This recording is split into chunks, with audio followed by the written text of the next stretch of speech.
Le premier secrétaire du Parti socialiste Olivier Faure a estimé mardi que le leader de la France insoumise Jean-Luc Mélenchon ne pouvait plus prétendre être celui qui incarne l'ensemble de la gauche et de l'écologie. Monsieur Faure a précisé sur France Inter qu'il proposerait au Conseil national du PS mardi soir un moratoire pour obtenir une clarification sans laquelle les socialistes ne participeront plus à l'intergroupe de la NUP à l'Assemblée nationale, après le refus des cadres de LFI de désigner le Hamas comme une organisation terroriste. 10 jours après l'attaque du Hamas contre Israël, Jean Rage a assuré le responsable socialiste, depuis une semaine, de quoi parle-t-on? On parle exclusivement de la France insoumise qui a refusé à un moment de qualifier, ce qui est pourtant une évidence, le Hamas d'organisation terroriste.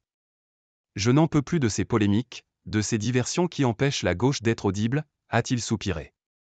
Il y a aujourd'hui un sujet avec la méthode Mélenchon, parce qu'effectivement il conduit la gauche dans une forme de stagnation, a insisté Olivier Faure, critiquant la stratégie de tout conflictualiser, d'antagoniser en permanence, du triple candidat à la présidentielle.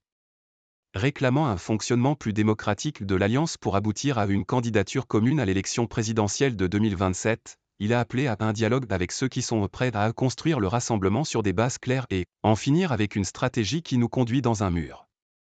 Nous avons demandé une 6e République, ce n'est pas pour avoir un nouveau Jupiter, c'est pour avoir au contraire la possibilité d'avancer avec un esprit qui est un esprit collectif, a-t-il tranché. Créée en juin 2022 pour les élections législatives, la nouvelle Union populaire écologiste et sociale, NUP, a permis à la gauche de disposer de 150 députés à l'Assemblée nationale, mais a aussi connu de multiples crises.